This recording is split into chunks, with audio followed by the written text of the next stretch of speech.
মাধ্যমিকের বাংলা প্রস্তুতির সময় জয় গোস্বামীর অস্ত্রের বিরুদ্ধে গান কবিতাটা কিন্তু আমাদের পড়তেই হয়। কবিতাটা একদিকে যেমন খুব সুন্দর, তেমনি এর ভেতরের অর্থ বুঝতে গিয়ে অনেক সময় একটু ভয়ও লাগে, তাই না? তবে চিন্তা নেই, সেই ভয়টাকেই জয় করার জন্য আজকের এই বিশেষ আলোচনা। আমি জানি আমাদের মধ্যে অনেকেই আছে যাদের এই কবিতার রূপকগুলো, মানে কোন শব্দের আড়ালে কবি কী বলতে চেয়েছেন, সেটা ধরতে একটু অসুবিধে হয়। আর সত্যি বলতে এই ভয়টাই কিন্তু পরীক্ষার খাতায় নম্বর কমিয়ে দেওয়ার একটা বড় কারণ। কিন্তু আমি কথা দিচ্ছি, আজকের এই ক্লাসটা যদি মন দিয়ে করা যায়, তাহলে এই কবিতার প্রত্যেকটা শব্দ, প্রত্যেকটা লাইন আমাদের মাথায় এমনভাবে গেঁথে যাবে যে পরীক্ষার হলে ৩ নম্বরের প্রশ্ন আসুক বা ৫ নম্বরের উত্তর একদম গুছিয়ে লিখে আসা যাবে। আচ্ছা, চলো তাহলে দেখে নিই আমরা ঠিক কিভাবে এগোব। প্রথমে আমরা কবি আর তার কাব্যগ্রন্থ নিয়ে জানব। তারপর কবিতার প্রত্যেকটা লাইন ধরে ধরে তার ব্যবচ্ছেদ করব। এরপরে দেখব মাধ্যমিকের জন্য সবচেয়ে জরুরি প্রশ্ন কোনগুলো। সেরা নম্বর পাওয়ার জন্য কিছু বিশেষ টিপস তো থাকছেই, আর একদম শেষে পুরোটা একবার ঝালিয়ে নেব। তাহলে আর দেরি কেন, চলো শুরু করা যাক।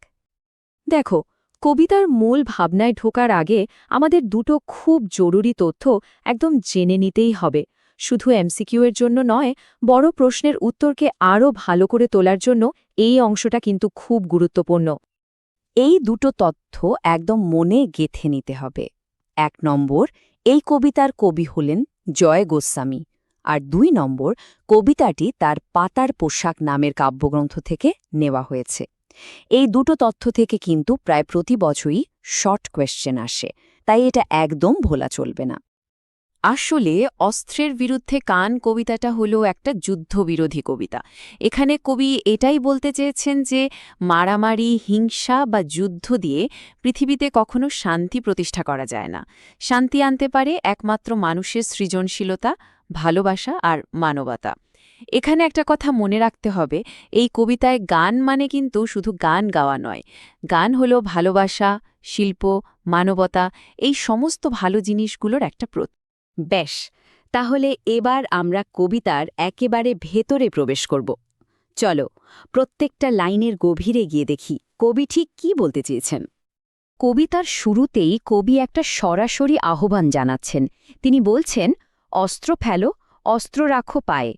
এর মানে হল হিংসার পথ ছেড়ে দাও। পায়ে রাখা মানে কি? আত্মসমর্পণ করা।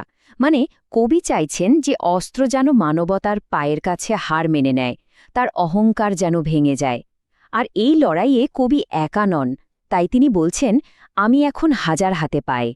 এর মানে হল তার মতো হাজার হাজার শান্তিকামী মানুষ আজ তার সঙ্গে এসে দাঁড়িয়েছে। তাহলে মূল কথাটা কি দাঁড়ালো? কবি হিংসাকে ছুঁড়ে ছেলে দিয়ে মানবতার কাছে নত হতে বলছেন। আর এ ডাকে তিনি একা নন, তার সঙ্গে রয়েছে হাজার হাজার শান্তিপ্রিয় মানুষের একজোট শক্তি। এরপর কবি আরও এক ধাপ এগিয়ে বলছেন, বর্ম খুলে দেখো আদুর গায়ে। এই বর্ম জিনিসটা কি? আর তারপরে বলছেন, গান দাঁড়ালো ঋষি বালক। কে ঋষি বালক? চলো ব্যাপারটা একটু সহজ করে বুঝি। বর্ম মানে হলো যুদ্ধের পোশাক, যা শরীরকে আঘাত থেকে বাঁচায়। কিন্তু এখানে বর্ম হলো মানুষের অহংকার আর হিংসার প্রতীক, যা মানুষকে অনুভূতিহীন করে তোলে। কবি বলছেন, ওই অহংকারের বর্মটা খুলে ফেলো। আদুর গায়ে মানে একদম সহজ সরল সাধারণ মানুষ হয়ে যাও।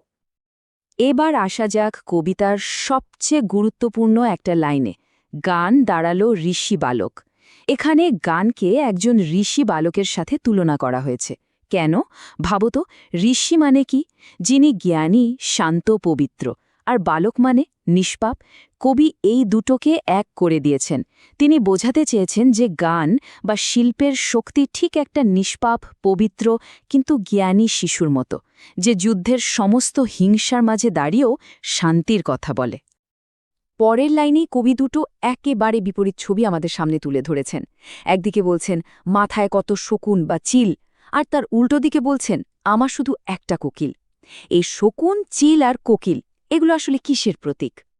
দেখো, শকুন বা চিল হল সেই সব লোভী, সাম্রাজ্যবাদী শক্তির প্রতীক, যারা সব সময় অন্যের ক্ষতি করার জন্য তৈরি থাকে। এরা মৃত্যু আর ধ্বংসের প্রতীক। আর তার বিরুদ্ধে কবির হাতে কি আছে? মাত্র একটা কোকিল। কোকিল কিসের প্রতীক? বসন্তের, নতুন জীবনের আর সৃজনশীলতার। মানে হাজারটা ধ্বংসের শক্তির বিরুদ্ধে কবির একমাত্র হাতিয়ার হল এই সামান্য সৃজনশীলতা। কবিতার শেষে কবি বলছেন, যুদ্ধ তো রক্তপাত ঘটায়, আর তিনি সেই রক্তের দাগ মোছেন কি দিয়ে? গানের গায়ে। মানে গান বা ভালোবাসা দিয়েই তিনি হিংসার দেওয়া ক্ষতগুলোকে সারিয়ে তুলতে চান।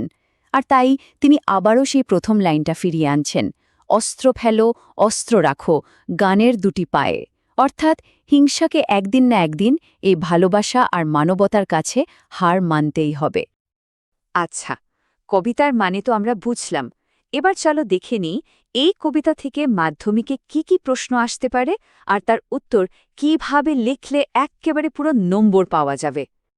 ৩ নম্বরের প্রশ্নের জন্য এই ৩টে প্রশ্ন খুব খুব ভালো করে তৈরি করতে হবে। প্রথমটা হলো গান দাঁড়াল ঋষি বালকের তাৎপর্য। দ্বিতীয়টা কবি কেন অস্ত্র ফেলতে বলছেন। আর ৩ নম্বর কোকিল কিসের প্রতীক আর এই লাইনটার মানে কি। আমরা এতক্ষণ যা যা আলোচনা করলাম সেখান থেকেই কিন্তু এই সবকটা উত্তর খুব সহজে লেখা যাবে। আর ৫ নম্বরের জন্য সবচেয়ে গুরুত্বপূর্ণ যাকে বলে মাস্টার কোয়েশ্চেন, সেটা হলো এই কবিতায় কবির যুদ্ধবিরোধী মনোভাব কিভাবে ফুটে উঠেছে। এই একটা প্রশ্নের উত্তর যদি ভালো করে তৈরি করা যায় তাহলে কিন্তু পুরো কবিতাটাই হাতের মুঠোয় চলে আসবে। এই বড় প্রশ্নের উত্তর লেখার জন্য এই ৪টে ধাপ মাথায় রাখলেই হবে। প্রথমে একটা ভূমিকা লিখতে হবে, যেখানে কবি জয় গোস্বামী আর পাতার পোশাক কাব্যগ্রন্থের নামটা অবশ্যই দিতে হবে। তারপর কবিতার মূল বিষয় অর্থাৎ কবির যুদ্ধবিরোধী ভাবনাটা লিখতে হবে। ৩ নম্বর ধাপে কবিতার লাইন তুলে মানে কোটেশন দিয়ে নিজের যুক্তিকে প্রতিষ্ঠা করতে হবে। যেমন শকুন, কোকিল, ঋষি বালক এই প্রতীকগুলো ব্যাখ্যা করতে হবে। আর সবশেষে একটা সুন্দর উপসংহার দিয়ে উত্তরটা শেষ করতে হবে। এখন প্রশ্ন হলো, সবাই তো উত্তর লিখবে, কিন্তু কিভাবে লিখলে অন্যদের থেকে একটু হলেও বেশি নম্বর পাওয়া যায়? তার জন্য আমি দুটো খুব সহজ কিন্তু দারুণ কাজের টিপস দিচ্ছি। টিপস নম্বর ১, উত্তরে সবসময় কবিতার উৎস অর্থাৎ পাতার পোশাক কাব্যগ্রন্থের নামটা উল্লেখ করবেই করবে। আর টিপস নম্বর ২, যখনই কোনো পয়েন্ট ব্যাখ্যা করবে তার সমর্থনে কবিতা থেকে সরাসরি লাইন তুলে দেবে, মানে উদ্ধৃতি বা কোটেশন ব্যবহার করবে। এই দুটো ছোট কাজ করলেই পরীক্ষক বুঝবেন যে কবিতাটা খুব ভালোভাবে পড়া হয়েছে, আর নম্বরও কিন্তু অবশ্যই বাড়বে। চলো, ক্লাসটা শেষ করার আগে আমরা যা যা শিখলাম সবটা একবার খুব তাড়াতাড়ি রিভিশন করে নিই, তাহলে সব তথ্য মাথায় একদম পরিষ্কারভাবে থেকে যাবে। তাহলে মূল কথাগুলো কি কি? ১, এটি একটি যুদ্ধবিরোধী কবিতা। ২, কবি এখানে অস্ত্র বা হিংসা ছেড়ে গান অর্থাৎ ভালোবাসা আর সৃজনশীলতাকে আঁকড়ে ধরতে বলেছেন। ৩, কবিতার গুরুত্বপূর্ণ প্রতীকগুলো হল বর্ম মানে অহংকার, শকুন মানে ধ্বংসের শক্তি, কোকিল মানে সৃষ্টির শক্তি, আর ঋষি বালক মানে শিল্পের পবিত্র রূপ। আর ৪, কবিতার শেষ বার্তা হল, হিংসা যতই শক্তিশালী হোক তাকে একদিন মানবতার কাছে হার মানতেই হবে। আশা করি আজকের এই আলোচনার পর অস্ত্রের বিরুদ্ধে গান কবিতাটা নিয়ে আর কোনো ভয় বা দ্বিধা আমাদের মনে থাকবে না। কবির সেই শক্তিশালী আহ্বান দিয়েই আজকের ক্লাস শেষ করছি। অস্ত্র ফেলো, অস্ত্র রাখো, গানের দুটি পায়ে।